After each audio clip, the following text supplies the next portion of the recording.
لا حول ولا قوة إلا بالله العلي العظيم. اعوذ باللہ السمیع العلیم من الشیطان اللعین الرجیم.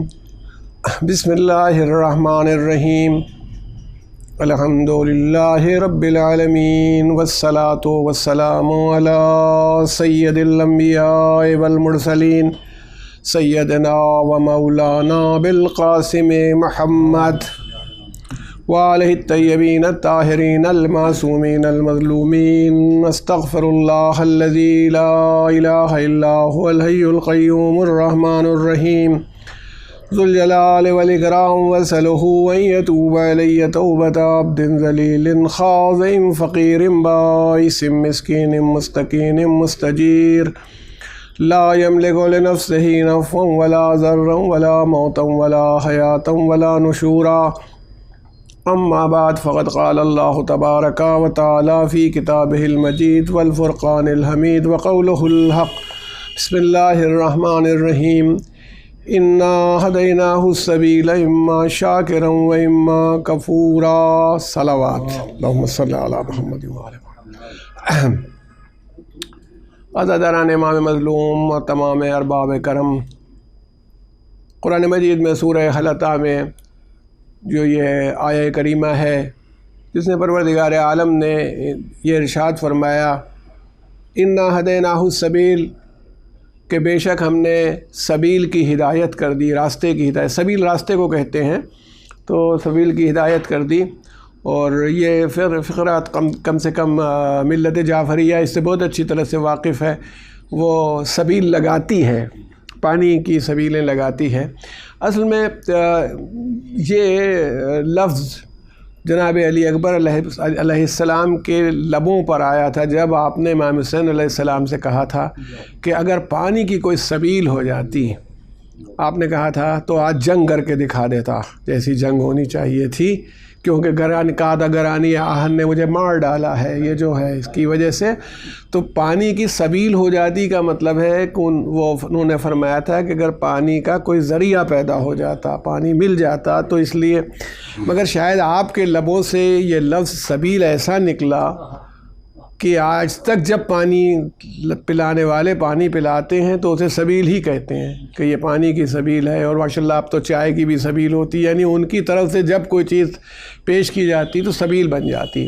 مگر یہ کہ عربی زبان میں جیسے صراط ہے ویسے ہی سبیل کے معنی بھی راستے کے ہوتے ہیں. تو اللہ کہتا ہے کہ انا ہدیناہ السبیل، ہم نے انسان کو ہدایت کر دی. بنایا تو اس کو ہم نے، ایک بات یہ تھی اپنا احسان بتایا کہ کوئی قابل تذکرہ چیز نہیں تھا، کچھ بھی نہیں تھا، اس کا کوئی وجود نہیں تھا. ہم نے اس کو مخلوط نطفے سے، مکس نطفے سے، اس کے ماں باپ کے ذریعے سے اس کو پیدا کیا. اس کے بعد پیدا کرنے کے بعد مقصد ہمارا تھا نبتلی، کہ ہم اس کی آزمائش کریں، اسے چیک کریں.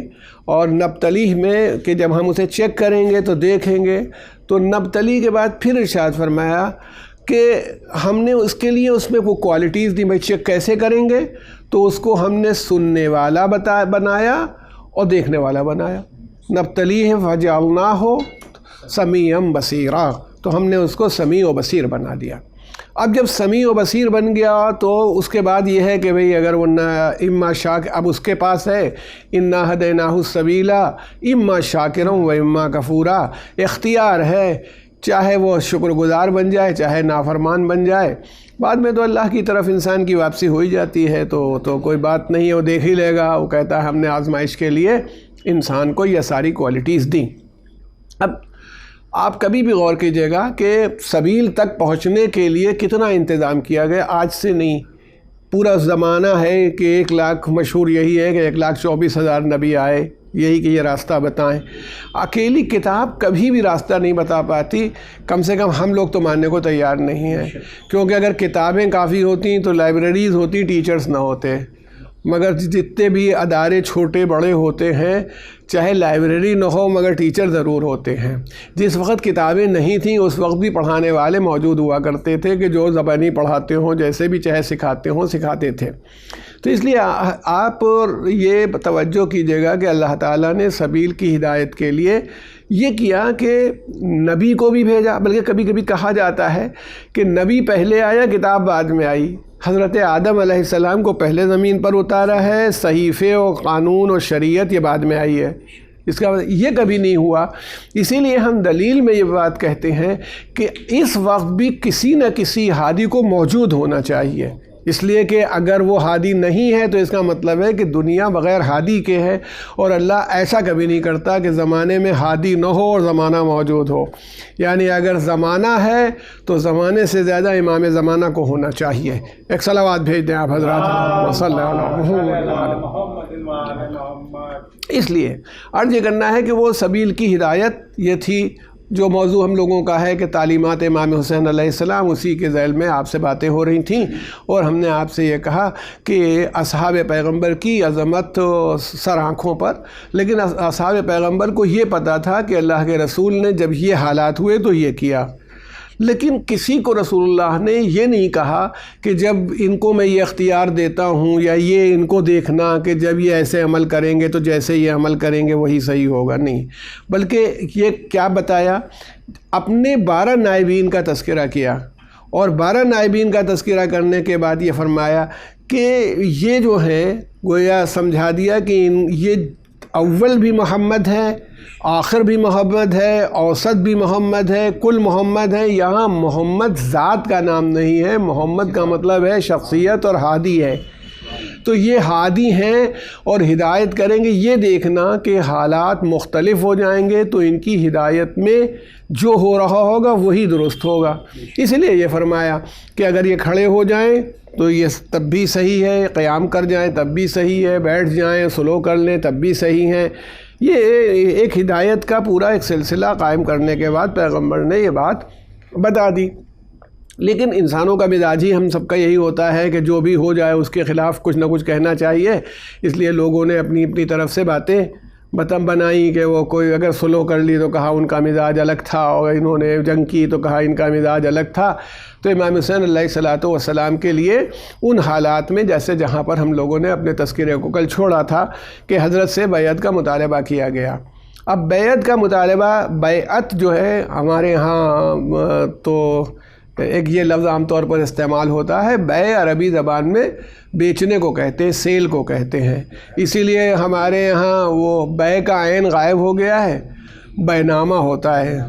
بیع اصل میں وہ بیع نامہ ہے، سیل ڈیڈ ہوتی ہے جو جس کے اوپر، اور وہ اس کی ہندی بنائی گئی ہے تو بیچا نامہ ہو گیا ہے، وہ کہ بیچا جاتا ہے جس ڈاکومنٹ کے ذریعے سے وہ بیچا نامہ ہوتا ہے، تو بیع نامہ۔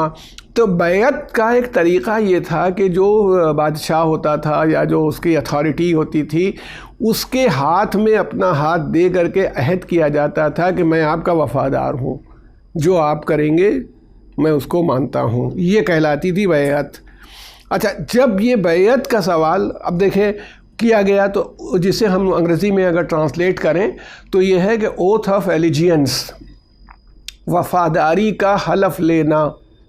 اچھا، یہ بہت سے لوگ ایسے حلف لیتے ہیں جنہوں نے، بہت سے افراد ایسے گزرے، بڑی بڑی شخصیتیں کہ جنہوں نے حضرت علی سے بیعت کی اور بیعت توڑ دی، مگر امام حسین سے ہم یہ امید نہیں کرتے۔ پہلی بات تو ان کا بیعت کرنا مشکل ہے، اور دوسری بات اگر کر لیں تو توڑنا اس سے مشکل ہے۔ وہ بیعت اسی کی کریں جو اس درجے کا ہو۔ اسی لیے جب امام حسین علیہ السلام سے کہا گیا تو آپ نے یہ نہیں کہا کہ میں یزید کی بیعت نہیں کروں گا، آپ نے کہا ہم جیسے یزید جیسوں کی بیعت نہیں کرتے۔ یعنی ایک اصول بتایا کہ بیعت کا کبھی یہ نہیں ہو سکتا کہ ایک معصوم امام کسی دوسرے کی بیعت کرے جو غیر معصوم ہو۔ اس کی بحث ہی نہیں کہ یزید کا کردار کیا تھا، نہیں، اگر وہ بہت ہی مقدس اور بہت ہی پایس اور بہت ہی دیندار اور بہت نیک ہوتا تو بھی امام حسین علیہ السلام اس کی بیعت نہیں کر سکتے تھے، کیونکہ معصوم غیر معصوم کی بیعت نہیں کرتا۔ غیر معصوم کی سمجھ میں بہت سی باتیں نہیں آتی، اور معصوم نے بیعت کی ہے تو وہ اس کے پیچھے پیچھے چلے۔ اسے ہدایت کے لیے رہبر بنایا جاتا ہے، نہ کہ کسی رہبر کے پیچھے وہ خود چلنے لگے۔ تو اس لیے ذہن عالی میں آپ یہ محفوظ رکھیں کہ امام حسین کے لیے یہ ایک بہت ہی مشکل بات تھی، کہ وہ ناممکن تھی، بلکہ کہ وہ آپ ایسا کر ہی نہیں سکتے تھے کہ بیعت کرتے۔ تو اب مدینہ منورہ میں دیکھیے قیام کرنے کے لیے لوگ کہہ سکتے ہیں کہ صاحب مدینہ میں رک جاتے، اب یہ دیکھیے یہ اسٹریٹجی ہوتی ہے، اور اس حد تک میں آپ سے کہتا ہوں کہ تعلیمات امام حسین میں اگر آپ تلاش کریں گے تو آپ کو مل جائے گا کہ گویا حضرت یہ سبق دے رہے ہیں کہ اپنے حالات کا جائزہ لو اور یہ سمجھو کہ تمہارے لیے کون سی چیز سوٹیبل ہے، کون سی جگہ سوٹیبل ہے، کہاں سے کام ہونا ہے، اس پر توجہ کرو۔ یہ خالی بات نہیں کہ یہ ہمارا وطن ہے، ہمارا محلہ ہے، ہمارا گھر ہے۔ کتنے لوگ تو اسی مصیبت میں پڑے رہتے ہیں کہ ہم یہاں سے جا ہی نہیں سکتے۔ ہم پہلی بات یہ ہے کہ جب کوئی بھی آدمی پیدا ہوا ہے تو کہیں نہ کہیں سے آیا ہے۔ اگر پروردگار عالم یہ نظام بنا دیتا، اچھا عجیب بات ہے جو آپ سے کہوں کہ انسان کا مزاج یہ ہے کہ جہاں رہتا ہے وہاں سے جانا نہیں چاہتا۔ اسی لیے بچہ جب ماں کے بطن میں رہتا ہے، وہ پیدائش ہوتی تو روتا ہے کہ ماں کے پیٹ سے ہم نکل آئے، ہم اپنی جگہ چھوڑی ہے ہم نے، تو روتا ہی ہوا آتا ہے۔ پھر جب دنیا سے جانے لگتا ہے تو پھر ڈر جاتا ہے کہ وہ ہے کیوں۔ اگر میں کسی بچے سے کہوں جو سمجھدار ہو جائے کہ اپنی اماں کے پیٹ میں تمہیں رکھ دوں گا چلو، تو تیار ہوگا؟ نہیں ہوگا۔ کوئی بھی نظام ہو، کوئی سسٹم ہو کہ میں ماں کے پیٹ میں بچے کو واپس دوبارہ کر دوں، یا کہوں کہ تم کو اگر واپس کر دیتے نہ پیدا ہوتے تو کتنا اچھا تھا، تو آج اسے برا لگے گا کہ میں نہ پیدا ہوتا، میں کیوں میں ایک چھوٹی سی کوٹھری کے اندر رہتا۔ پھر اس دنیا میں جب آتا ہے تو اس کا یہی حال ہوتا ہے کہ دنیا سے وہاں نہیں جانا چاہتا جو اس کے مقابلے میں بہت بڑی ہے۔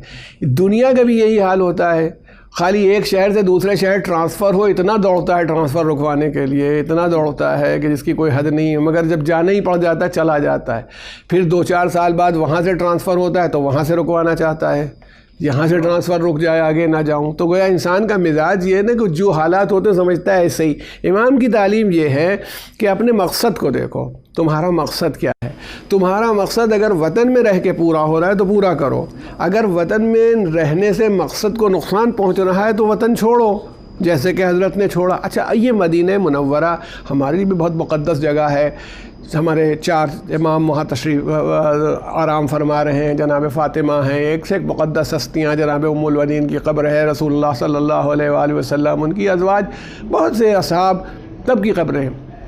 لیکن میں کہتا ہوں مدینہ کے وہ حالات جو امام حسین کے زمانے تک ہو گئے تھے وہ کیا تھے؟ آج آپ اور ہم یہ کہیں کہ صاحب ہم لوگوں کو امام کو مدینہ میں رکنا چاہیے تھا، مقدس جگہ تھی، مدینہ والے ساتھ دیتے، تو حضرت کیوں نہیں رکے مدینہ میں؟ ہم یہ سوال کرنا چاہتے ہیں کہ بھئی یہ معلوم ہو جائے مدینہ میں آپ رک جاتے۔ مگر آپ یہ دیکھیے انسانی سطح سے جائزہ لیجئے، وہ جذباتی سطح سے بات نہ ہو بلکہ انسانی سطح سے اگر جائزہ لیا جائے تو امام حسین کا اسٹیپ ہمیں اچھی طرح معلوم ہو جائے گا کہ حضرت کے سامنے وہ مدینہ تھا جس کی ایک تصویر امام حسن کے زمانے میں ہم کو نظر آتی ہے۔ امام حسن علیہ السلام جب صلح کر کے آئے تو 10 سال تقریباً آپ نے مدینہ میں قیام کیا ہے۔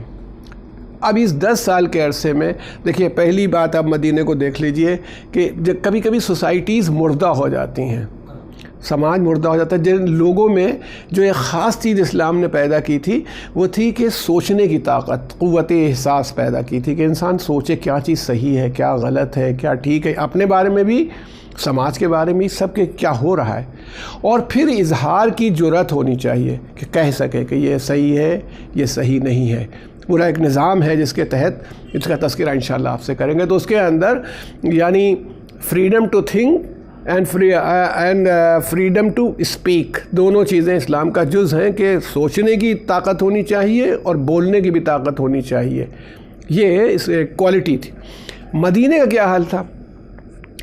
امام حسن علیہ السلام کا جنازہ اٹھا، اب وہ جنازہ آ رہا ہے روضہ رسول پر۔ روضہ رسول امام حسن سے زیادہ کس آدمی کو حق ہو سکتا ہے کہ وہ رسول اللہ کے پہلو میں دفن ہو؟ کوئی ہے؟ اچھا اگر روکنا بھی ہے تو اس کو قاعدے سے بات کی جا سکتی ہے کہ بھائی یہاں دفن نہ ہو۔ اس کے اوپر روکنے کے لیے تیر چلائے گئے، تیر میں سے کئی، اچھا میں کہتا ہوں وہ ایک تیر بھی نہیں لگا، آپ کہتے ہیں نہیں تیر لگے نہیں، تیر چلائے گئے تھے یوں ہی، جبکہ ہے کہ کئی تیر پیوست ہو گئے جسے امام علی مقام امام حسین علیہ السلام نے نکالا ان تیروں کو۔ اب بتائیے کسی کے بھائی کا جنازہ جا رہا ہوں، میں تو کہتا ہوں میں اپنے ملک سے مثال لے لیتا ہوں، کوئی لیڈر ہو اس کے جنازے میں خالی ایک کنکری مار دیجئے، پھر دیکھیے فساد کیسے ہوتا ہے۔ اس کے چاہنے والے بھلا اس بات کو برداشت کر لیں گے کہ یہ بے ادبی ہو جائے اور یہ ہو جائے، فیلنگز متاثر ہو جائیں گی. لیکن یہ بتائیے کہ مدینے میں کون سا ابال آیا؟ امام حسن اگر بنی ہاشم لڑتے، امام حسین کا تو یہ کارنامہ ہے کہ آپ نے ضبط اس لیے کیا کہ گورنمنٹ کو بھی موقع مل جائے گا اور آپ کا مقصد پامال ہو جائے گا اور وہ لوگ سب حل کر لیں گے. اس لیے آپ نے صبر کیا. عدم تشدد یا نان وائلنس میں صبر بہت بڑی طاقت ہوتا ہے، مجبوراً نہیں، بلکہ یہ کہ مقصد امام برباد نہ ہو جائے، اس کے لیے آپ نے صبر فرمایا. ایک بات تو اس میں یہ مدینے کا جو سماج ہے وہ میں تصویر آپ کے سامنے لا رہا ہوں. اب آج بہت سے لوگ کہتے ہیں مدینہ منورہ میں رہتے تو کچھ نہ ہوتا. کیا نہیں ہوتا؟ دیکھیے واپس چلا گیا، جنازہ دفن نہیں ہونے دیا، اس کے بعد یہ جنازہ واپس چلا گیا. میں بہت پرانی باتیں نہیں لانا چاہتا کیونکہ امام حسین سے قریب تر تاریخ آپ کے سامنے پیش کر رہا ہوں. واپس چلا گیا. کوئی مدینے میں کوئی ہلچل ہے؟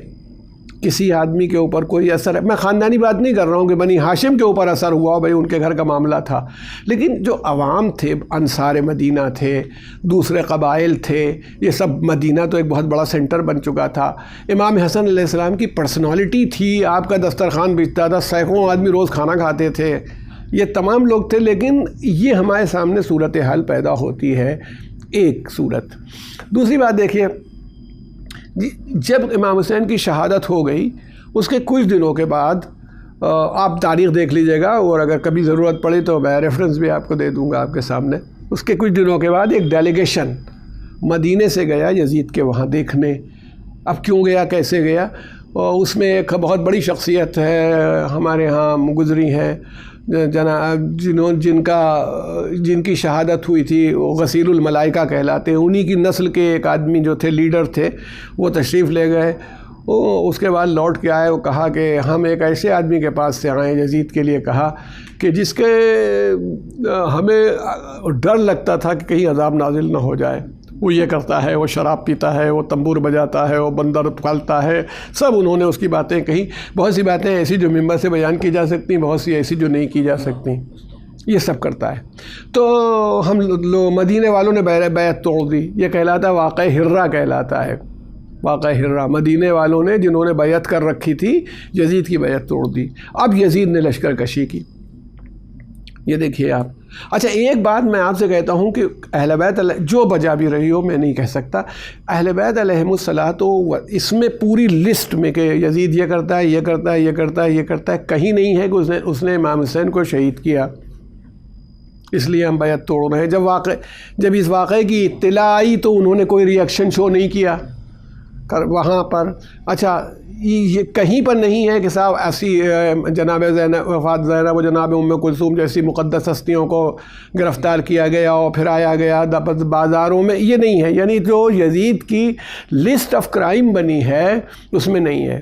اس کا مطلب ہے ان کی نگاہ میں اس کا شراب پینا زیادہ خراب بات تھی، اس کا مثلا تنبور بجانا اور بندر سے ریس کرنا یہ زیادہ بری بات تھی. یہ باتیں زیادہ ان کی نگاہ میں اہمیت نہیں رکھتی تھیں. تو اس کا مطلب ہے اہل بیت سے ان کی وہ یگانگت اور وہ محبت نہیں تھی کہ وہ اس کو کوئی درجہ دیتے. اس کے بعد ان کی جب یزید حاوی ہو گیا، اور یزید کے حاوی ہو جانے کے بعد مدینے کی بے حرمتی ہوئی. 3 دن تک مسجد نبوی میں نماز نہیں ہوئی، گھوڑے بندھے رہے، یزیدی فوج کے گھوڑے بندھے رہے. یزید کے لشکر کے سپاہیوں نے مدینے کی خواتین کے ساتھ ایسی حرکتیں کی کہ 1000 ناجائز بچے پیدا ہوئے. یہ تو سب تاریخ ہے، آپ دیکھتے چلے جائیے.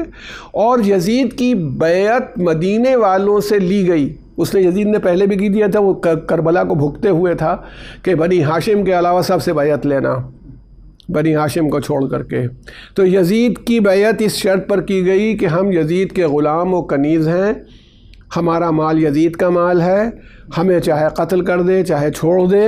اس شرط پر مدینے والوں نے بیعت کی، اور جنہوں نے نہیں کی وہ قتل کر دیے گئے.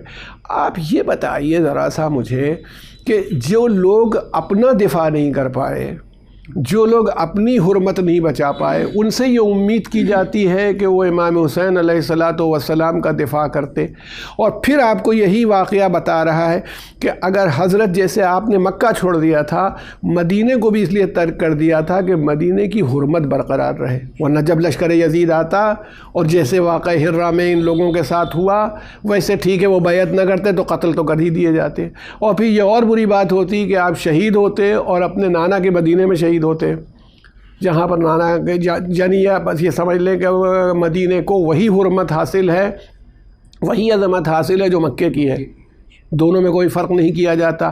حالانکہ جتنی حرمت مدینہ ہے سب رسول اللہ کی وجہ سے ہے، اگر پیغمبر نہ آتے تو میں کہتا ہوں مدینہ جدہ اور ریاضی کی طرح کی چیز تھی، اس سے زیادہ نہیں۔ آپ کے آنے نے مدینہ کو مدینہ بنا دیا کہ آپ یہاں آئے اور آپ یہاں دفن ہوئے، اس لیے مدینہ مدینہ بن گیا۔ تو یہ کہہ رہا ہوں کہ امام حسین کی وزڈم، ان کی حکمت، ان کی وہ میں اس کی کتنی تعریف کروں کہ انہوں نے مدینے کو وہ جگہ نہیں بنائی جہاں آپ اس شہادت یا اس قربانی کو پیش کریں۔ اب دیکھیں، یعنی اس کا مطلب ہے کہ حسین اپنی تعلیمات سے ہم لوگوں کو یہ بھی متوجہ کر رہے ہیں اور یہ بھی بتا رہے ہیں کہ دیکھو ایک بات کا دھیان رکھو کہ تم اپنے مقصد کو جو حاصل کرنا چاہتے ہو اس کے لیے جگہ کا، صحیح جگہ کا انتخاب ہونا چاہیے۔ صرف یہ نہیں کہ جوش، یعنی جو انسان کا جوش ہوتا ہے یقیناً ضروری ہوتا ہے جوش، مگر جوش کو ہوش کے پیچھے چلنا چاہیے، ہوش کے آگے جوش نہیں ہو جانا چاہیے کہ اب مر جائیں گے۔ اور دیکھیں ماشاء اللہ ہمارے جو اسٹوڈنٹس ہیں اور جوان ہیں وہ عربی اور اردو کے مقابلے میں تو انگریزی سے زیادہ واقف ہو گئے ہیں۔ ایک چیز شجاعت ہوتی ہے، بہادری، اور ایک چیز کہلاتا ہے تحور، وہ بھی بہادری ہوتی ہے، مگر تحور وہ بہادری ہوتی ہے جو بغیر عقل کے استعمال کے ہوتی ہے، جو شیر ویر میں ہوتی ہے، اس کو آپ نے چھیڑ دیا وہ من لڑ جائے گا اور چاہے مر جائے، جو چاہے ہو جائے، تحور ہے۔ شجاعت وہ ہے جو موقع سے، یعنی کہاں صبر کرنا چاہیے، جناب عباس شجاعت کا نام ہے، تحور کا نام نہیں ہے، تحور الگ شے ہے۔ اچھا وہی انگریزی میں کیا ہے، بریوری میں اور ویلر میں فرق ہوتا ہے۔ بریوری شجاعت ہے، ویلر وہ تحور ہے جس تحور کی بنیاد کے اوپر بس ہم لڑ جائیں، وہ مثلا یہ دیوار گرے گی نہیں مگر ہم سر مارے دے رہے ہیں کہ گرا کے ماریں گے، آخر میں ہمارا ہی سر پھوٹ جائے گا۔ فطری بات ہے کہ آپ کو یہ سمجھنا چاہیے کہ آپ کوئی انقلاب لانے جا رہے ہیں تو وہ انقلاب کی جگہ کیا ہونی چاہیے۔ اسی لیے میں یہ کہتا ہوں کہ امام حسین علیہ الصلاۃ والسلام کی سیرت میں مدینے کا ترک کرنا آپ کی وزڈم کی دلیل ہے۔ مدینہ نہ، یہ میں کہہ رہا ہوں نا کہ اس وقت کا جو مدینہ تھا، جو افراد تھے، وہ مدینہ یا وہ لوگ جو تھے ان کی کمزوری کیا تھی، سوسائٹی مردہ ہو گئی تھی۔ سوسائٹی مردہ کیوں ہو گئی تھی؟ دولت کی ریل پیل نے، مدینہ کیپٹل بنا، مال غنیمت آنے لگا۔ آپ کو یہ معلوم ہونا چاہیے کہ اس دور کے رسول اللہ کے بعد اور حضرت علی کے آنے تک کوئی زمانے میں، جو یہ جس زمانے کی میں بات کر رہا ہوں، مدینے میں کلبس کھلے ہوئے تھے، گانے والیاں تھیں، یعنی ایک ایسا ماحول اس اتنی مقدس جگہ پر پیدا ہو گیا تھا۔ تو جب یہ سب چیزیں ہونے لگیں تو پھر کسی بھی آدمی کو، میں پتہ نہیں شاید فرانس کا یا کہاں کا میں نے پڑھا ہے کہ وہ لوگ صرف اس لیے نہیں لڑے تھے کہ اگر جنگ ہوگی تو جو ہمارے ڈانس کلب ہیں یہ سب برباد ہو جائیں گے۔ یعنی جب کبھی آدمی فائن آرٹ سے محبت اتنی کرنے لگتا ہے، فنون لطیفہ سے اتنی محبت کرنے لگتا ہے تو اس کو بچانے کے لیے اپنے مقاصد کو پامال کر دیتا ہے۔ ٹھیک ہے، تو عرض یہ کرنا ہے کہ یہ چیز دھیان رہے کہ امام کے سبق میں ہم کو سب سے بڑا سبق یہ ملتا ہے کہ آپ نے یہ اندازہ کر لیا تھا کہ مدینہ میرے لیے انتہائی مقدس جگہ ہے، مگر مدینے سے مجھے کوئی رسپانس نہیں مل سکتا۔ میں یہ چاہوں کہ یہاں سے اس لیے آپ چلے، اور آئے تو پیغام دے کے آئے۔ پیغام یہ تھا، اگر مثلا طور پر آپ کھڑے ہوتے اور تقریریں کرنے لگتے کہ یزید کی حکومت بالکل باطل ہے اور تم لوگ کھڑے ہو جاؤ، تم لوگوں کو چاہیے کہ جواب دو، جیسے دنیا میں آج کل لیڈرز کرتے ہیں کہ جس کے خلاف ہوتے ہیں بولنا شروع کر دیتے ہیں، امام حسین نے ایک لفظ نہیں کہا۔ یہ نان وائلنس کی، عدم تشدد کی، اہنسا کی اس سے بڑی مثال کیا ہو سکتی؟ بھائی میں تمہاری بیعت نہیں کرتا، مجھے یہاں رہنا سوٹ نہیں کرتا، میں جا رہا ہوں۔ اپنے اعزہ کے ساتھ آپ مکہ مکرمہ آئے، 4 مہینے رہے۔ ان 4 مہینوں میں امام عالی مقام نے، امام حسین علیہ الصلاۃ والسلام نے کوئی جنگی تیاری کی ہو تو بتائیں۔ صبح سے شام تک لوگ آتے ہیں آپ کے پاس، حاضری دیتے ہیں، بیٹھتے ہیں، قرآن کی بات، حدیث کی بات، واز، نصیحت، نماز، یہی تمام چیزیں لوگ پوچھتے ہیں تو معلوم ہو جاتا ہے کہ بھئی یزید نے بیعت مانگی تھی، امام نے بیعت سے انکار کیا، یہاں ہے کوفے کے لوگ آ رہے ہیں، خطوط پہ خطوط آ رہے ہیں، مولا ادھر چلے آئیے، ادھر چلے آئیے، یہاں چلے آئیے، یہ تمام باتیں موجود ہیں، آپ دیکھ رہے ہیں۔ اب میں آپ سے دیکھیے پوچھتا ہوں، حضرت نے اگر وہی جذبات ہوتے، وہی جوش اسی قسم کا ہوتا، اور وہ کہ بہت اچھا موقع ہے، جو بات عبداللہ ابن زبیر 13 سال تک مکے میں انہوں نے حکومت کی اور قابض رہے ہیں، یہ آپ کی نالج میں ہونا چاہیے۔ اس امام حسین سے پہلے آ گئے تھے، اچھا جب امام حسین آ گئے تو ان کی امپورٹنس گھٹ گئی ایک دم سے، وہ بھی صبح شام آ کے بیٹھتے تھے مولا سے، اور چاہتے یہی تھے کہ حضرت چلے جائیں تاکہ میرا یہاں پر انفلوئنس ہو، میرا اثر جمے۔ حضرت نے ان کو اطلاع بھی دے دی تھی کہ ایک مینڈھا ہوگا جو ذبح کیا جائے گا اسی کے اندر، اللہ میرے جد نے بتایا ہے۔ اس کے بعد چلے گئے، 13 سال انہوں نے حکومت کی، قتل کیے گئے، ان کی لاش لٹکائی گئی۔ میں سب کی مذمت کرتا ہوں، یقیناً ان کے ساتھ زیادتی کی یزید کے لشکر نے، مگر بتائیے اس نے کوئی ایفیکٹ ڈالا ہے؟ کوئی اثر پیدا ہوا ہو، کچھ ہوا ہو تو بتائیے، کوئی ایفیکٹ آیا ہو؟ آج ہم بتا رہے ہیں تو لوگوں کو پتہ چل رہا ہوگا کہ صاحب ایسا ہوا، جو لوگ قدرداں ہیں ان کو بھی پتہ نہیں کہ کیا ہوا تھا، کیا واقعہ پیش آیا۔ تو اس لیے کہنا یہ کہ امام حسین علیہ السلام نے مکے میں قیام فرمایا، ان کا کام دیکھیے کیا ہے۔ جب امام سے پوچھا جاتا تھا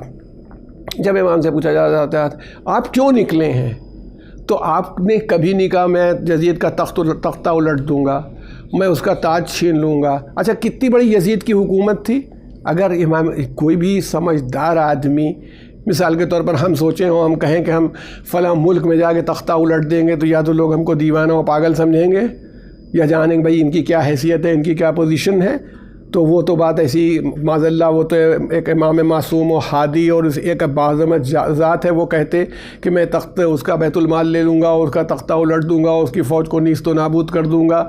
نہیں، ایسا کچھ آپ نے نہیں کہا ہے۔ جب آپ سے کہا جاتا تھا تو آپ کہتے تھے کہ اگر میں کسی جانور کے جو بل ہوتا ہے، اس کا سوراخ ہوتا ہے جس میں وہ رہتا ہے گھر، اس میں بھی داخل ہو جاؤں تو یہ مجھے کھینچ کے قتل کریں گے، یعنی میرا قتل ہو جانا یقینی ہے۔ یہ امام عالی مقام کو معلوم تھا، اس قتل کو وہ شاہکار بنا دینا چاہتے تھے تاکہ وہ قتل ہمیشہ کے لیے حمایت حق کی علامت بن جائے، آپ کی شہادت، یہ چاہتے تھے۔ یہ نہیں ان کو معلوم تھا کہ نہیں ایسی بیویوں کے لیے میں کہتا ہوں آپ پڑھ لیجئے، مقتل کی زبان میں دیکھ لیجئے، جناب عبداللہ ابن عباس نے منع کیا عورتوں کو نہیں لے جائیں، بچوں کو نہیں لے جائیں، بڑے تھے، سمجھدار تھے، بھائی حضرت علی کے گورنر رہ چکے تھے، حضرت علی کے چچیرے بھائی تھے عبداللہ ابن عباس۔ اب حضرت عبداللہ ابن جعفر امان کا پروانہ تک لے کے آئے وہاں سے مدینے سے، وہ تو سمجھتے تھے کہ اگر ان لوگ، امام حسین جانتے تھے کہ ان کے پروانہ امان کی کیا حیثیت ہے، یہ آج کچھ کہتے ہیں کل کچھ اور کہیں گے، تو وہ لے کے آئے مگر امام راضی نہیں ہوئے، تب وہ اپنے بیٹوں کو ساتھ کیا ہے آپ نے، جناب اون و جناب محمد کو ساتھ کیا کہ اچھا ان کے ساتھ ان کو لیے جائیے۔ اور امام حسین نے بہت سے اعزاء کو اپنے مدینے اس لیے چھوڑ دیا تاکہ مدینے میں جو لوگ بزرگ ہیں جیسے جناب ام البنین اور بہت سی ذوات مقدسہ جو تھیں، ان کی عزت و عظمت، ان کی حفاظت بھی ضروری تھی۔ ان کا مقصد یہ نہیں تھا کہ سب لوگ چلے جائیں، انہیں زیادہ آدمیوں کی ضرورت نہیں تھی، انہیں مقصد کو بچانے کی ضرورت تھی، یہ ذہن میں آپ کے رہے۔ تو جب امام علی مقام نے یہ طے کر لیا تو ان کو یہ کہیں نہیں تھا کہ میں یزید کو، اب یزید کی حکومت کا میں کہتا ہوں جب میں سوچتا ہوں تو حیرت ہو جاتی ہے۔ ٹیونس سے، مصر سے ٹیونس تک، ادھر افغانستان تک، پورا عرب، ایران، جتنا علاقہ اس میں پتہ نہیں کتنے بادشاہ اور کنگ بیٹھے ہوئے گھوم رہے ہیں، یہ سب یزید کی اکیلی حکومت میں تھا۔ ایران بھی اس کا تھا، سعودی عرب، یمن، عرب، یہ جتنے بھی ہیں، عراق، کوئی چیز ایسی نہیں تھی جو نہ رہی ہو، افغانستان تک آپ غور کر لیجئے۔ اور ادھر چلے جائیے مصر سے بڑھیے ٹیونس، یہ سب یزید کی اتنی بڑی حکومت سے امام حسین علیہ السلام، نہ ان کے پاس کوئی بیت المال ہے، نہ ان کے پاس فوج ہے، نہ ان کے پاس فورس ہے، نہ آخر اس آدمی کی، اس ذات کی میں کیا تعریف کروں اور کیا مدح کروں کہ اس نے اپنی صرف حکمت عملی اور اسٹریٹجی سے، اسی لیے میں کہتا ہوں کہ انہوں نے رسول اللہ نے کہا تھا کہ یہ قائد ہے چاہے کھڑا ہو یا بیٹھا ہو، یہ اگر کھڑا ہو جائے اور یہ قیام کر لے تو بھی سمجھ لینا، اور جب تک یہ اس کے اندر صلح کا مزاج ہوگا تب بھی سمجھ لینا، اس سے غلطی نہیں ہوگی۔ اس لیے امام نے بتائی یہی تو سب سے بڑا کارنامہ، اسی لیے میں کہتا ہوں کہ دیکھیں دنیا کو جتنا متاثر امام حسین علیہ السلام نے کیا، آج تک کسی نے نہیں کیا، کسی نے نہیں کیا. یعنی اگر وہ دوسری شخصیت کوئی ہو سکتی متاثر کرنے میں عملاً تو وہ حضرت علی علیہ السلام کی ہے. رسول اللہ صلی اللہ علیہ وآلہ وسلم سے تو لوگ مخالف ہوتے ہیں، امام حسین سے نہیں مخالفت کرتے. آپ یہ بتائیے ہندوستان میں ہماری بہت بڑی شخصیت مہاتما گاندھی باپو ہیں، جب انہوں نے ڈانڈی یاترا کی تھی، ڈانڈی مارچ جو ان کا بہت مشہور مارچ ہے، اس میں 72 ساتھی اپنے رکھے تھے اور یہی کہہ کے رکھے تھے کہ امام حسین علیہ السلام کے ساتھی 72 تھے. جب وہ سچ کی لڑائی میں آگے بڑھے تھے میں بھی 72 کو لے کے چلوں گا. تو اب دیکھیے وہ تو کوئی مسلمان نہیں تھے. گاندھی جی تو یہ نہیں ہے کہ انہوں نے اسلام کی کسی وجہ سے یا رسول اللہ کی حدیث کی بنیاد پر کہا، عظمت امام حسین کی بنیاد پر کہا تھا کہ چلو گنتی ہی صحیح 72. اگرچہ ویسے 72 کس کو مل پائیں گے جیسے حسین ابن علی کو ملے 72. اور پھر یہ 72 افراد کے ساتھ انہوں نے مارچ کیا. سر نیلسن منڈیلا یا مارٹن لوتھر کنگ کسی کے لیے پڑھا ہے، مجھے نام ایگزیکٹلی نہیں یاد آ رہا، اس کے اوپر جیل خانے میں بڑی اذیت دی جا رہی تھی، بے حد اذیت اس کو دی گئی. تو آخر میں وہ ٹوٹ گیا بالکل. تو کہنے لگا، طے کر لیا کہ میں معافی مانگ لوں گا، میں گورنمنٹ سے معافی مانگ لوں گا اور یہاں سے نکل جاؤں، بس ختم، طے کر لیا. رات نے پتہ نہیں جیسے انسان سوچتا ہے، دماغ چاروں طرف گھومتا رہتا ہے، کبھی ادھر جاتا ہے کبھی ادھر جاتا ہے.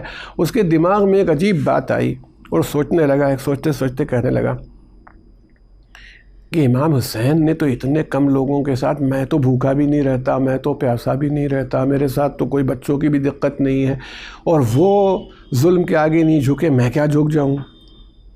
اسے طے کر لیا میں نہیں جھکوں گا. جو اس کے دل میں خیال آیا تھا اس نے چھوڑ دیا اور آخر میں کامیاب ہو گیا. یعنی امام حسین علیہ السلام کی ذات نے ڈائیورجنٹ لوگوں کو متاثر کیا. بہت سے ایسے لوگ، عبداللہ ابن زبیر کی شخصیت ایسی تھی، کانٹروورشیل تھی. امام حسین سے وہ بہت مخلص نہیں تھے. عبداللہ ابن زبیر ہی کی جنگ جمل میں آئے تھے حضرت علی سے لڑنے کے لیے، وہ اس کی مین کاز تھے. تو نہیں تھا ان کے بھائی تھے مصعب ابن زبیر. جب یزیدی لشکر حاوی ہو گیا، آپ غور کیجیے گا، یہ سن 66 ہجری یا اس کے بعد کی بات ہے، کوفے میں ان گورنر تھے. یزیدی لشکر جب حاوی ہوا ہے اور اس کے بعد صورتحال یہ پیدا ہوئی کہ یقین ہو گیا کہ وہ، اور عرب تھے، جناب زبیر جو تھے وہ رسول اللہ کے اور حضرت علی کے پھوپھیزاد بھائی بھی تھے، اور یہ تھا کہ اسی نسل سے تو ان کا تعلق جا کے بنی ہاشم سے بھی ہو جاتا تھا. بہادر آدمی تھے. مصعب ابن زبیر ان کے بھائی تھے. تو آخری وقت میں جب ان کو یقین ہو گیا کہ بچوں گا نہیں، تو گھوڑے پر جب بیٹھے تو ایک آدمی سے کہا اس نے کہ حسین کا ذکر کرو، اس وقت امام حسین کا ذکر کرو، کیسے بہادری سے لڑے. اس نے بیان کرنا شروع کیا جیسے وہ عربوں میں خطیب ہوتے تھے. پر جب اس ایک دم سے جوش آیا تو گھوڑے کے اوپر چابک مارا مصعب ابن زبیر نے اور کہا بہادروں کو حسین کی طرح مر جانا چاہیے. یعنی آپ بتائیے کہ کس چیز نے کس آدمی کو کہاں کہاں متاثر کیا. یہ جب سیکنڈ ورلڈ وار ہوئی جو تھی، تو سیکنڈ ورلڈ وار میں جتنا ہنگامہ ہوا اور جتنے لوگ قتل ہوئے تھے اور جس کی وجہ سے پوری دنیا ہلی ہوئی تھی، تو فرانس نے بچوں کی ایک انجمن تھی. فرانس نے بچوں کی انجمن نے طے کیا کہ کیا کیا جائے. تو انہوں نے کہا کہ بھائی دنیا کی تاریخ سے کوئی ایک شخصیت نکالو جس شخصیت کے نام پر دنیا کے لوگوں سے اپیل کی جائے کہ وہ امن قائم کریں. ایک کوئی شخصیت نکالنا ہے. وہاں مذہبی معاملہ نہیں تھا، فرانس کی انجمن تھی، جب وہ کرسچین تھے. اور وہ کبھی آپ چاہیں تو میں دے بھی سکتا ہوں، میرے پاس پوری نظم ہے، بہت طولانی نظم ہے. اصل تو فرینچ میں ہے، اس کا انگریزی ترجمہ بھی ہوا ہے، اردو بھی ہوا ہے. امام مشن نے اس کو چھاپا بھی تھا اپنے ہاں. امام مشن جس زمانے میں ایکٹیو تھا تو وہ پیمفلٹ نکالا تھا، اور اس میں انہیں پوری تاریخ انسانیت میں اس فرانس کے بچوں کی انجمن کو جو چیز ملی تھی وہ حضرت علی اصغر ملے تھے، جن کو انہوں نے کہا تھا اسٹار آف پیس، امن کا ستارہ. اور اس امن کے ستارے کی بنیاد پر انہوں نے ساری دنیا سے درخواست کی تھی، انسانوں سے، بڑے انسانوں سے، کہ امن قائم کرو. اس میں مدح ہے جناب علی اصغر کی اوپر سے نیچے تک. ایک بہت بڑے شاعر نے نظم لکھی تھی، وہ موجود ہے، تو ایسا نہیں ہے. تو میں یہ کہہ رہا ہوں کہ امام حسین نے خالی مسلمانوں کو نہیں متاثر کیا، بلکہ میں سمجھتا ہوں مسلمانوں سے زیادہ غیروں کو متاثر کیا. مسلمانوں کو تو کم متاثر کیا. مسلمانوں کی تو ہم لوگوں کی مجبوری یہ ہے کہ ہمارے جذبات کسی کے ساتھ وابستہ ہوتے ہیں تو ہم اس کے بچانے کے چکر میں لگ جاتے ہیں. پتہ نہیں کیا کیا نظریات گڑھے جاتے ہیں اور کیا باتیں کہی جاتی ہیں. لیکن امام عالی مقام نے حکمت عملی سے یہ بات طے کی کہ میرا جب قتل ہو جانا یقینی ہے، میں قتل ہو جاؤں گا، تو پھر میرا قتل رائے گاں نہ چلا جائے. اصلی بات یہ ہے. تو اگر کسی کو گویا تعلیم یہ ہے کہ مصیبت ہے کہ ایک تو گویا امام کا سبق یہ ہے کہ موت سے نہ ڈرو، موت سے گھبراؤ نہیں، زندہ رہنے کی کوشش کرو، علاج کرو. یعنی کہ خود ہی سے مر جاؤ، کود پڑو، سوسائڈ کر لو، یہ نہیں ہے. مگر یہ یقین رکھو کہ موت آئے گی ضرور. دیکھیے میں آپ سے پوچھنا چاہتا ہوں، اگر امام حسین علیہ السلام ایک بڑا لشکر اکٹھا کر لیتے، ایک بہت بڑی فوج آپ کے پاس، جو بالکل ایک امپاسبلٹی ہے، لیکن اس ناممکن کو میں ممکن سمجھ رہا ہوں. اگر ایک بہت بڑا لشکر امام عالی مقام اکٹھا کر لیتے اور اکٹھا کرنے کے بعد کیا کرتے؟ یزید پر حملہ کرتے اور حاوی ہو جاتے، اور حاوی ہونے کے بعد یزید کو ختم کر دیتے، حکومت شروع کر دیتے. تو 57 سال کے تھے، 20 سال، 25 سال، 30 سال امام حسین کا نام تاریخ میں لکھا جاتا. کیا درج ہوتا؟ یہی درج ہوتا کہ ایک بہت نیک بادشاہ تھے، بڑا اچھا کام کیا اور بہت قاعدے سے رہے اور یہ رہا، کام ختم ہو جاتا. امام حسین نے وہ کام کیا کہ آج تک حکومت ہے. آپ نے یزید کو نہیں، یزیدیت کو ٹارگٹ کیا، اس یزیدیت کو ٹارگٹ کر دیا کہ یزیدیت کو میں ختم کر دوں. تو اب جب تک حق باقی رہے گا حسین ابن علی بھی باقی رہیں گے، جب تک حق باقی رہے گا. میں نے اکثر کہا ہے اور پھر آپ کے جذبات کی تسکین کے لیے کہنا چاہتا ہوں کہ دنیا کی جتنی گورنمنٹس ہیں، قومیں ہیں، جتنی بھی سرکاریں ہیں، سب ڈیفیسٹ بجٹ پر چلتی ہیں. جتنا بجٹ ہوتا ہے اتنا پیسہ ان کے پاس نہیں ہوتا. امام حسین واحد ہیں جن کے ڈیفیسٹ نہیں ہوتی. کوئی ایسا بجٹ نہیں امام علی مقام کا.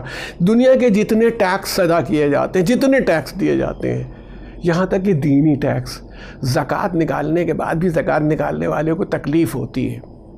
خمس جو نکالتا ہے نکال دیتا ہے کہ اجر ہے، ثواب ہے، نہیں نکالوں گا تو گناہ ہوگا. مگر یہ نہیں ہے کہ خمس نکالنے کے بعد بڑا مزہ آنے لگتا ہو. کوئی ایک ایسا آدمی ہے جو امام حسین علیہ السلام پر خرچ کرنے کے بعد تکلیف محسوس کرتا ہو؟ کوئی ایک عزادار بتائیے جو تبرک کی تقسیم. اب دیکھیے اس سال کے جو حالات ہیں اس میں پریشان ہے، ہماری مجلس نہیں ہو پائے گی. ارے تو پیسہ بچ جائے گا، ارے تو حسین پر خرچ ہو جائے تو پھر تو کوئی بات ہی نہیں ہے. کوئی آدمی حساب کرتا ہے، اپنی ایک حساب نہیں کرتا کہ حاضری میں زیادہ پیسے خرچ ہو گئے، یا بہت خوش ہو کہ آج مجلس میں کم لوگ آئے، تبرک بچ گیا میرا، افسوس کرتا ہے. اس کا مطلب امام حسین علیہ السلام نے وہ حکومت قائم کر کے دنیا کو دکھا دیا کہ بھیا تم دیکھ لو کہ میری حکومت کا عالم یہ ہے کہ مجھے بجٹ بنانے کی ضرورت نہیں ہوتی ہے، میرے جھنڈے کو پھہرانے کے لیے کسی جگہ کی قید نہیں ہے. کوئی ملک ایسا نہیں ہے جو جہاں پر حسین کا علم موجود نہ ہو، جہاں حسین کا نام موجود نہ ہو، جہاں حسین کی شان موجود نہ ہو. یہ ان کی وہ حکمت عملی تھی. یہی گویا ہم سے تعلیم امام علی مقام ہے کہ ایسے بن جاؤ اصول کے اوپر، اور ان تمام چیزوں سے جو باطل ہیں، موت کا خوف، دولت کے ضائع ہونے کا خوف، پریشانیوں کا خوف، اس لیے کہ سب سے بڑی ذات اللہ تعالیٰ کی ہے. اس سے اگر تمہارا رشتہ مضبوط ہے تو کوئی چیز بھی جا رہی ہو اس پر افسوس نہ کرو. دینے والا وہ ہے، عطا کرنے والا وہ ہے. آخر میں اب جتنے لوگ ہم لوگ تشریف فرما ہے، ہمارے بزرگ مر گئے، چلے گئے، ہم بھی نہیں رہیں گے، ہم بھی چلے جائیں گے. پہلے بات اس سال 2 سال 4 سال 5 سال 7 سال امام نے بتا دیا نہیں، معاملہ تو یہ ہے کہ تم چلے جاؤ اور باقی رہو. زندگی یہ نہیں ہے کہ تم رہو تم باقی رہو. وہ لوگ بھی زندہ رہتے ہیں جو مر جاتے ہیں مگر زندہ رہتے ہیں، اس لیے کہ ان کا مقصد زندہ رہتا ہے. ارباب کرم اب دامن وقت میں گنجائش نہیں بچی، نہیں تو آپ کی خدمت میں عرض کرتا امام علی مقام نے اسی لیے دیکھیے کسی جگہ پر نہیں کہا تھا جب چلے ہیں. مدینہ سے چلے، مکے آئے، مکے میں آپ نے 8 ذی الحج کو، جس دن پیک کا مجمع ہوتا ہے، جو لوگ حج کرنے کے لیے تشریف لے گئے ہیں، تشریف فرما ہے لوگ ہمارے سامنے، یہ حج کرنے کے لیے جب لوگ جاتے ہیں ان کو معلوم ہے کہ 8 تاریخ کو ہر حاجی مینا کی طرف روانہ ہوتا ہے، یا بعض لوگ عرفات چلے جاتے ہیں عرفات میں قیام کے لیے، لیکن 8 کو وہ احرام باندھتا ہے اور نکلتا ہے. 8 تاریخ کو امام حسین علیہ السلام نے مکے کو چھوڑا ہے حج کے. کون حسین ابن علی؟ 25 حج پاپے ادا کیے. دیکھیے بہت سی بڑی پریشانی ہے. کبھی خدا نخواستہ اتنے حالات پیدا ہوتے رہتے ہیں. کبھی جو لوگ 8ویں محرم و 9ویں محرم سے بڑی عقیدت رکھتے ہیں, میں اس جلوس میں جاتا ہوں, ان کے گھر کا کوئی آدمی بیمار ہو گیا, انہیں اسپتال میں کھڑا رہنا پڑا, کتنی تکلیف ہوتی ہے کہ اب کی ہم نہیں کر پائے, اب کی ہم شام غریبہ کی مجلس میں شرکت نہیں کر پائے, یہ تکلیف ہوتی ہے. حسین ابن علی نے 25 حج پیدل کیے ہیں, اس زمانے کا پیدل حج 25 حج پیدل کیے ہیں, اور عین حج کے موقع کے اوپر امام علی مقام کو جانا پڑا ہے. لیکن آپ نے مقصد کی عظمت کو دیکھا. یہی قوم کو تعلیم ہے کہ دیکھو اگر تمہارا مقصد بلند ہو, جیسے آج کل کے حالات میں اگر عزاداری ویسی نہیں ہو پا رہی ہے جیسی عزاداری ہونی چاہیے, پہلے تو ہماری یہ دعا ہے کہ پالنے والے تو جب چاہے اس بیماری کو ختم کر سکتا ہے, اس دنیا سے اس بیماری کو ختم کر دے اور تمام انسانوں کو, تمام اپنی مخلوق کو محفوظ فرما. ہماری یہ دعا ہے پالنے والے, تو امام حسین علیہ السلام کے صدقے میں, امام زین العابدین کے صدقے میں, جناب فاطمہ صغریٰ بیمار کے مدینہ کے صدقے میں اس بیماری کو دور کر دے. لیکن اگر بچت کے لیے ہم لوگوں کو یہ کرنا پڑے تو امام حسین نے بھی جو ساری دنیا کر رہی تھی اور جس کو کرنا چاہتی تھی کہ حج کرے, اس حج کو چھوڑ دیا تھا, وہ چلے آئے. یہ آپ سنتے رہتے ہیں, بس راستے کا ایک واقعہ اور آپ کی زحمت تمام کہ تشریف لائے, راستے میں چلے جا رہے ہیں اور دیکھا تو سب سے پہلے جناب مسلم کی دیکھا 2 آدمی چلے جا رہے ہیں, انہوں نے راستہ کاٹ دیا. یہ دیکھ کے کوئی قافلہ آ رہا ہے تو آپ کے سپاہیوں, آپ کے ساتھیوں میں سے کوئی 2 آدمی تھے, کہا یہ لوگ راستہ کٹ گیا ہے مگر ہم شاید پہچان رہے ہیں, کوفے کے ہیں, میں خبر لیتا ہوں. تھوڑی دیر بعد وہ آئے اور امام حسین سے انہوں نے کہا کہ مولا کوئی خاص بات ہے اگر کہ آپ تنہائی میں چلیں تو ہم بتا دیں. اتنا اچھے خاصے لوگ آپ کے ساتھ اس وقت چل رہے تھے, سفر کر رہے تھے. حضرت نے کہا نہیں, سب کے سامنے کہہ دو. یہ کسی کمزوری کی وجہ سے نہیں, حضرت یہ چاہتے تھے کہ سچائی سب کے سامنے رہے, جو میرا ساتھ دے وہ سچائی کے ساتھ میرے ساتھ رہے. ورنہ ایک بات میں آپ سے عرض کروں, اگر امام حسین اس طرح اپنی فوج کو تیار نہ کرتے تو کربلا میں جیسے حور ادھر سے آیا تھا ادھر والے بھی چلے جاتے. آپ نے ایسا وزن کر لیا تھا, ایسا مضبوطی سے انہیں ناپ و تول لیا تھا کہ ان میں سے کوئی ایک آدمی ہلا نہیں کربلا میں. یہ سب سے بڑی شان ہے. حضرت نے کہا سب کے سامنے کہو. بہت سے لوگ چلے گئے. انہوں نے کہا مولا ہم جب چلے تھے کوفے سے تو ہم نے یہ عالم دیکھا تھا کہ مسلم کا جسم اور ہانی ابن عروہ جو تھے ان دونوں کو پیروں میں رسی بندھی تھی, کھینچ رہے تھے کوفے کی گلیوں میں. کوفے کی گلیوں میں اس کو کھینچا جا رہا تھا اور لوگ لے کے جا رہے تھے. بھئی یہ سننا تھا کہ ایک عجب عالم طاری ہوا, سارے گریہ و بکا کا شور ہونے لگا, خیمے تک یہ آواز پہنچ گئی. امام عالی مقام اندر آئے. اندر آنے کے بعد راستے میں ایک مقام پر آپ نے گوشوارے خریدے تھے, گوشوارے لیے تھے جو کانوں کے بندے ہوتے ہیں پہنائے جانے والے, وہ لے لیے تھے, وہ رکھے تھے. جناب زینب سلام اللہ علیہ سے کہا جو گوشوارے میں نے لیے تھے لے کے آؤ. جناب مسلم کی صاحبزادی رقیہ تھیں, ان کو بلایا, اپنے قریب بٹھلایا اور ان کے سر پر ہاتھ پھیرنے کے بعد ان کو گوشوارے پہنانے لگے. جیسے ہی گوشوارے پہنانا چاہا جناب رقیہ نے کہا کہ یہ بتائیے آقا میرے چچا کیا میرے باپ سلامت ہے, میرے بابا کی خیر ہے؟ امام نے کہا کہ تم نے یہ سوال کیوں کیا؟ کہا آج آپ کے اوپر, آپ کا میرے اوپر وہ انداز ہے جو آپ یتیموں کے ساتھ شفقت کرتے ہیں, آپ اس طرح میرے ساتھ شفقت کر رہے ہیں. یعنی گویا اپنے بچوں کے مقابلے میں بھی باپ اگر کوئی یتیم بچہ ہوتا تھا اس کے لیے اتنے شفیق تھے. آپ نے کہا نہیں آج سے تیرا باپ میں ہوں, تیرا بابا مارا گیا. کوفے کی خبر دی کہ لاش جو تھی کھینچی جا رہی ہے, سر یزید کے پاس بھیج دیا گیا ہے. مولا یہ کہہ چکے لیکن اب دل تڑپ جاتا ہے. میں سے پوچھتا ہوں کہ گوشوارہ پہنانا اور ہے اور گوشوارے کو کھینچ کے اتارنا اور ہے. ذرا عصر عاشور کے بعد دیکھیے 4 سال کی بچی جس کے بابا کا سر نوکے نیزہ پر بلند ہو گیا, اس کے گوشوارے اتارے نہیں جا رہے ہیں بلکہ اس طرح سے کھینچے جا رہے ہیں کہ کانوں سے خون بہ رہا ہے اور بچی فریاد کر رہی ہے کہ چچا میری خبر لیجئے. سيعلم الذين ظلموا أي منقلب ينقلبون إنا لله وإنا إليه راجعون. إلهي بحق زهرا وأبيها وبالها وبنيها اللهم اغفر للمؤمنين والمؤمنات والمسلمين والمسلمات الأحياء منهم والأموات بيننا وبينهم بالخيرات إنك مجيب الدعوات إنك على كل شيء قدير. آپ حضرات ایک مرتبہ سورہ فاتحہ کی تلاوت فرما کے عالم بھائی و تمام حاضرین کے کل مرحومین و مرحومات کو اور تمام مومنین و مومنات مرحومین و مرحومات کو ہدیہ کریں۔ بسم اللہ الرحمن الرحیم، الحمد للہ رب العالمین الرحمن الرحیم یوم الدین، ایاک نعبد و ایاک نستعین، اہدنا الصراط المستقیم صراط الذین انعمت علیہم غیر المغضوب علیہم ولا الضالین، اللہم صل علی محمد۔